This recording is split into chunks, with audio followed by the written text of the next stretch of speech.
Hey guys, അപ്പോൾ എല്ലാവർക്കും നമ്മുടെ ഓണം വ്ളോഗിലേക്ക് സ്വാഗതം കേട്ടോ.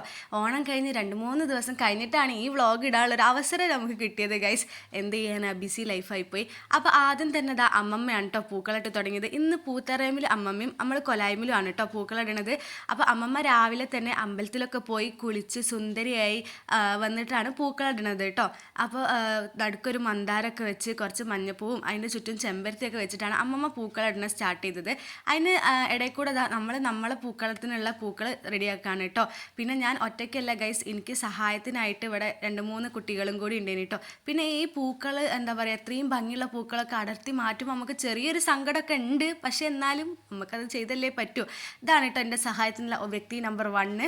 അപ്പോൾ അത് അത്രയും പൂക്കളൊക്കെ നമ്മൾ അരിഞ്ഞു വെച്ച് നമ്മൾ അരിയണ സമയം കൊണ്ട് അമ്മമ്മേൻ്റെ പൂക്കൾ അവിടെ തകൃതിയായിട്ട് നടന്നുകൊണ്ടിരിക്കുകയാണ് കേട്ടോ. അമ്മമ്മേനെ പൂക്കളിടാനും ഇവരൊക്കെ സഹായിക്കുന്നുണ്ടേനി കേട്ടോ. എനിക്ക് അതിനുള്ളൊരു സമയമില്ലാത്തത് കൊണ്ട് തന്നെ ഞാൻ എൻ്റെ പഴയാളികളെ ഇറക്കിയതാണ് ഗൈസ്. അങ്ങനെ ഇതാണ് വ്യക്തി നമ്പർ 2, സഹായി നമ്പർ 2 കേട്ടോ. വീട്ടിൽ സ്വന്തമായിട്ട് മെഷീനിൽ ഉപയോഗിക്കുന്ന കത്രിക ഉണ്ടല്ലോ, അതൊക്കെ കൊണ്ടുവന്ന് പൂക്കൾ അരിയാനുള്ള ഓളാരു മനസ്സ്. അങ്ങനെ അമ്മമ്മ വിളക്ക് വെച്ച്, വിളക്കാണല്ലോ അമ്മമ്മേൻ്റെ പൂക്കളത്തിൽ ഏറ്റവും മെയിൻ. അപ്പോൾ വിളക്ക് വെച്ച് അമ്മമ്മ പൂക്കളം അവസാനിപ്പിച്ചിട്ടോ. ഇതാണ് അമ്മമ്മേൻ്റെ പൂക്കളം. അപ്പോൾ എങ്ങനെയുണ്ട് ഗൈസ്, രസമുണ്ടോ നിങ്ങൾ കമൻറ്റ് ചെയ്യണേ. അതിന് ശേഷം നമ്മളെ പൂക്കളം സ്റ്റാർട്ട് ചെയ്തിട്ടോ. നമ്മൾ റെഫറൻസ് ഒക്കെ വെച്ചിട്ടാണ് ഗൂഗിളിൽ നോക്കി നല്ല അടിപൊളി പിക്കൊക്കെ സെറ്റ് ചെയ്ത് നമ്മളെ കൊണ്ട് ഇടാൻ പറ്റുന്ന ടൈപ്പ് ഒരു പിക്കൊക്കെ സെറ്റ് ചെയ്തിട്ടാണ് നമ്മൾ പൂക്കളിടാൻ തുടങ്ങിയത്. ഇവിടെ എന്നെ സഹായിക്കാൻ വേണ്ടി കുറേ കരങ്ങളുണ്ടായിരുന്നു ഗൈസ്. നെസിയാൻറ്റി, ദിന്നുമോൾ, മിന്നൂസ്, ഇവരൊക്കെ പൂക്കളിടാൻ വേണ്ടി ഉണ്ടായിരുന്നു. പിന്നെ ഓർക്കൊക്കെ ഭയങ്കര ഇഷ്ടമാണ് കേട്ടോ അതിന് പൂക്കളിടാൻ വേണ്ടി കൂടി തരാന്നൊക്കെ പറയുന്നത്. അപ്പോൾ ഓർക്കും ആ ഒരു സന്തോഷമാണ് നമുക്ക് കൂടി തരുന്നത്. അങ്ങനെ ഇതാണ് നമ്മളെ പൂക്കളത്തിന്റെ ഫൈനൽ ലുക്ക് എന്ന് പറയുന്നത്.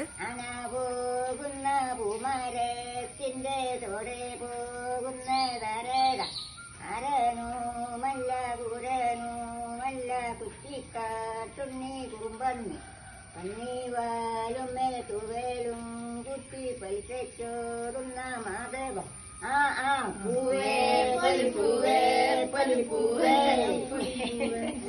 Set guys. അങ്ങനെ പൂക്കളിടലും പാട്ടും മാത്രം പോരല്ലോ, നമ്മൾ ഓണത്തിന് മെയിൻ എന്താണ് ഗൈസ്? അതെ, ഓണസദ്യ. എല്ലാവരും വരുന്നത് കഴിക്കാനാണല്ലോ. അപ്പോൾ ഓണസദ്യ ഇവിടെ സെറ്റ് ചെയ്യണം കേട്ടോ ഗൈസ്. അതായത് നമുക്ക് ഓലൻ ഉണ്ടായിരുന്നു, അവിയൽ, പച്ചടി, കിച്ചടി, പിന്നെ പുളിഞ്ചി, കൂട്ടുകറി, പയറുപ്പേരി, സാമ്പാർ, രസം, പിന്നെ അച്ചാർ, വറുത്തപ്പേരി, ശർക്കരപ്പേരി, പപ്പടം, പായസം, ഇതൊക്കെ നമുക്ക് ഉണ്ടായിരുന്നു കേട്ടോ. എന്തായാലും സദ്യയൊക്കെ സെറ്റായിട്ട് റെഡിയാണ്. ഇനിയൊക്കെ കഴിക്കാനുള്ള ആൾക്കാരും കൂടി വന്നാൽ മതി. പായസം അടുപ്പത്താണ് കേട്ടോ. പായസം ഉണ്ടാക്കി കഴിഞ്ഞിട്ടൊരു വീഡിയോ എടുക്കണം എന്നൊക്കെ ഞാൻ വിചാരിച്ച്, പക്ഷേ തിരക്കായി പോയി ഗൈസ്. പിന്നെ ഒരു വീഡിയോ എടുക്കാനുള്ള ഒരു അവസരമൊന്നും കിട്ടിയില്ല. എന്ത് ചെയ്യാനാലേ. അങ്ങനെ സദ്യ ഇവിടെ സെറ്റാണ്. സദ്യ സെറ്റായാൽ മാത്രം പോരല്ലോ, കഴിക്കാനുള്ള ആൾക്കാരും കൂടി വരണമല്ലോ. അപ്പോൾ നമ്മൾ ആ ഒരു വെയിറ്റിങ്ങിലേനി. അങ്ങനെ ഫസ്റ്റായിട്ട് തന്നെ സദ്യക്ക് തുടക്കട്ടത് എൻ്റെ കൂടെ ഹോസ്പിറ്റലിൽ വർക്ക് ചെയ്യുന്ന സ്റ്റാഫുകളാണ് കേട്ടോ.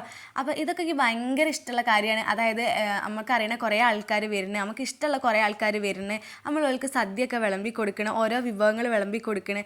പിന്നെ ഒരു വേണ്ട എന്ന് പറഞ്ഞാൽ നമ്മൾ നിർബന്ധിച്ച് കഴിപ്പിക്കണേ. അവസാനം പോലെ വയറ് നിറച്ച് വിടുന്ന് പായസം കൊടുത്ത് സന്തോഷത്തോടെ വിടുന്ന് മടക്കി വിടണേ.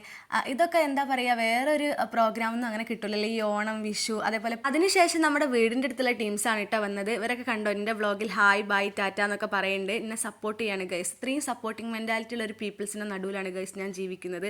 എന്നാൽ സത്യം അറിഞ്ഞപ്പോൾ എനിക്ക് ഭയങ്കര സന്തോഷമായി. പിന്നെ ഇവൻ എന്നെ നല്ലപോലെ എടുത്തിട്ടോ. ഞാൻ നല്ല വൃത്തിക്ക് ഫുഡൊക്കെ കഴിക്കണത് വീഡിയോ ആക്കി എടുത്തോ. ഞാൻ എൻ്റെ വ്ളോഗിൽ വരാം. അങ്ങനെ എനിക്ക് ഫാൻസ് കൂടട്ടെ എന്ന് പറഞ്ഞ് ഫുഡ് കഴിക്കുന്ന ഒരു വ്യക്തിനെയാണ് നിങ്ങൾ ഈ കണ്ടുകൊണ്ടിരിക്കുന്നത്. പക്ഷേ ഓൻ അറിയില്ലല്ലോ, നമുക്ക് അങ്ങനെ വൃത്തിക്ക് എടുക്കാൻ അറിയില്ല എന്നുള്ള കാര്യം. അങ്ങനെ എല്ലാവരും ഭയങ്കര എൻജോയ് ചെയ്ത് വർത്താനൊക്കെ പറഞ്ഞ് അങ്ങോട്ടും ഇങ്ങോട്ടും പരസ്പരം ട്രോളിയിട്ടൊക്കെയാണ് കേട്ടോ ഫുഡ് കഴിക്കുക എന്ന് പറയുന്നത്. അപ്പോൾ എനിക്ക് ഈ ഫുഡിൽ ഏറ്റവും ഇഷ്ടമുള്ള, അതായത് സദ്യയിൽ ഏറ്റവും ഇഷ്ടമുള്ള വിഭവം എന്ന് പറയുന്നത് പൈനാപ്പിൾ കിച്ചടിയാണ് കേട്ടോ ഗൈസ്. ഈ കിച്ചടീനെ ഞാൻ പലപ്പോഴും പച്ചടിയാക്കി പറയാറുണ്ട്. എന്നിട്ട് ഇവരൊക്കെ ഓരോരുത്തർ ചോദിക്കും ഇതെന്താ സദ്യത്തെ വിഭവങ്ങൾ എന്താണെന്നൊക്കെ ചോദിക്കുമ്പോൾ ഞാൻ ഈ പൈനാപ്പിൾ കിച്ചടീനെ ഞാൻ പൈനാപ്പിൾ പച്ചടി എന്ന് പറയും. പിന്നെ എൻ്റെ അമ്മ ഓല മുന്നിലൊക്കെ എന്നെ ട്രോളും, അത് കിച്ചടിയാണ് പച്ചടിയല്ല എന്ന് പറഞ്ഞിട്ട്. ആകെ ഒരു കൺഫ്യൂഷൻ ആയില്ലേ. എനിക്കും ആ കൺഫ്യൂഷൻ തന്നെയാണ്. അങ്ങനെ ഇതാണ് നമ്മളെ റെജി ആൻറ്റി എന്ന് പറയുന്നത്. പിന്നെ ഇത് ദിന്നുമോൾ, ഇത് മിന്നൂസ്. പിന്നെ നമുക്ക് പൂക്കളിടാൻ വേണ്ടി രാവിലെ കൂടി തന്ന നെസിയാൻറ്റി. ആ നെസിയാൻറ്റിയാണിത്.